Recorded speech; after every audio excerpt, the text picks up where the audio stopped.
WHCT present News you can use.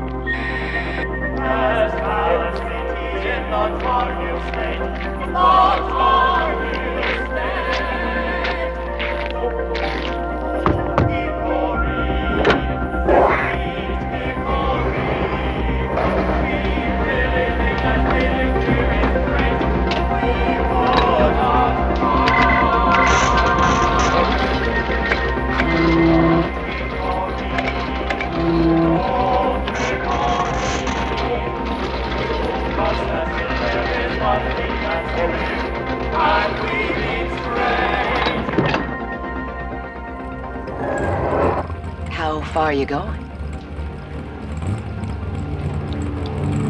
About 30 years.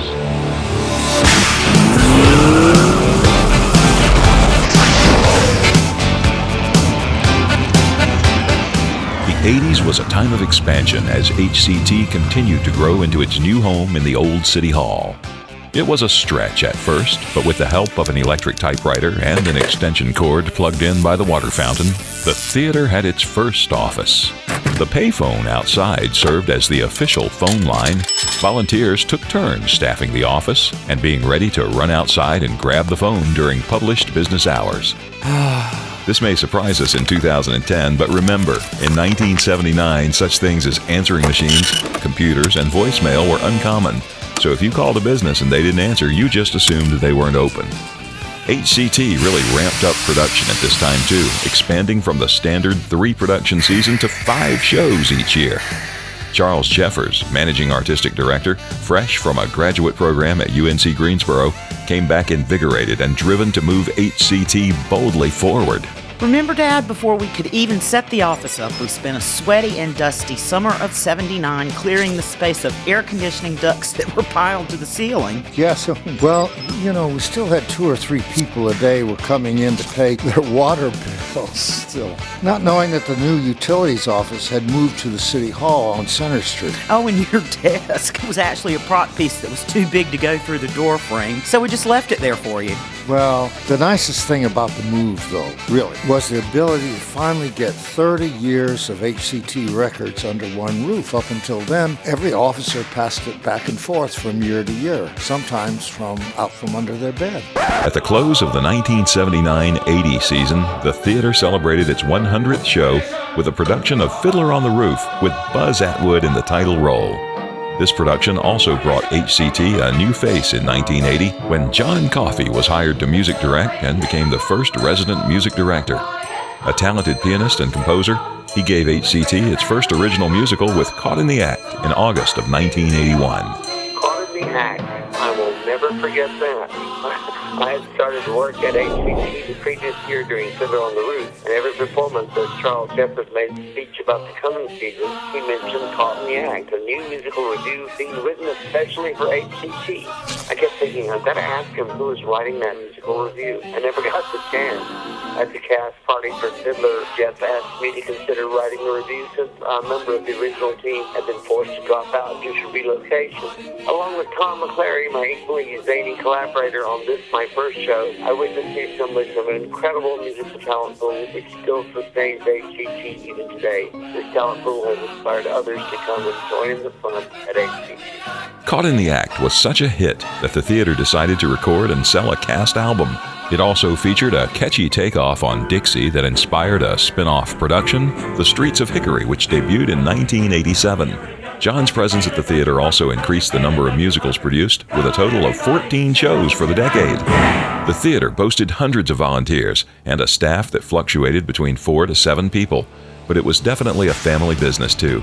All 4 members of the Jeffers family, Charles, Susie, along with daughters Tina and Ellie, involved on a daily basis. But not only the 4 of us, there were the family cats over the years that made it to the stage as well. Somehow they both managed to escape and lose themselves in the theater walls. We got them back in time for their debut. Remember, Ellie and I spent weekends painting sets, sweeping chicken feathers out of the dressing rooms after the Saturday morning farmer's market, cleaning the restrooms, polishing brass. We had walk-ons together for the knack. Oh, and Ellie and Mom and I were all involved in the production of The Matchmaker. Yeah, That's what happens when you live with a crazy person. Things took a giant leap forward in 1985 when HCT joined forces with the city to undertake a huge renovation. Led by Reverend James Stevenson, the new pastor at Trinity Lutheran Church, the theater raised hundreds of thousands to renovate and update the auditorium and public areas of the old City Hall. As shown in these sketches, the original color scheme chosen was red and ivory, but an urgent need to replace the main curtain and a good deal on a new gold one led to the green and gold color scheme we know today. Brand new handicap-accessible restrooms were added on the main level. Prior to the renovation, the only public restrooms in the building were the original ones in the basement. The stage itself got a major upgrade with a new fly system with a brand new steel grid and a new counterweight fly rail that replaced the old sandbags.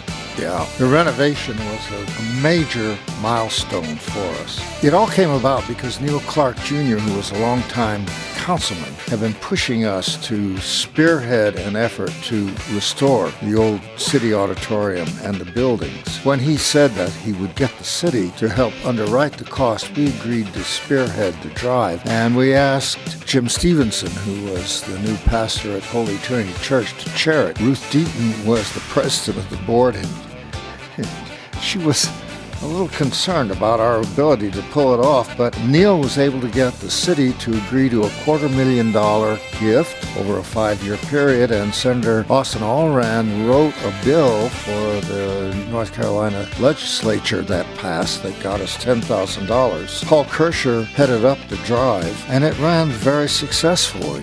Yeah, I remember how excited we all were when we settled on the gold and green color scheme that everyone knows today. Oh, and the new handicapped accessible restrooms that were added to the main level, thanks to the symphony offices for moving and giving us that space.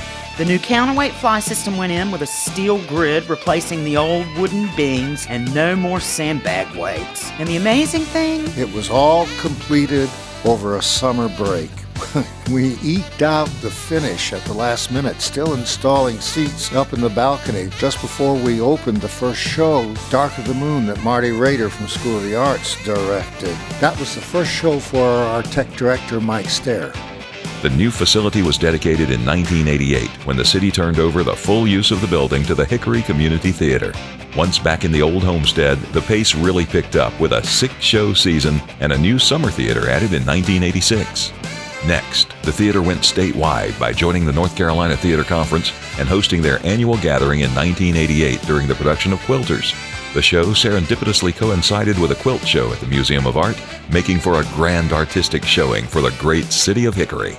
The renovation also gave HCT a brand new performance space, the Firemen's Kitchen, but we'll talk about that more next time when we cover the 90s. Until then, I'm Ralph Mangum, and this has been News You Can Use.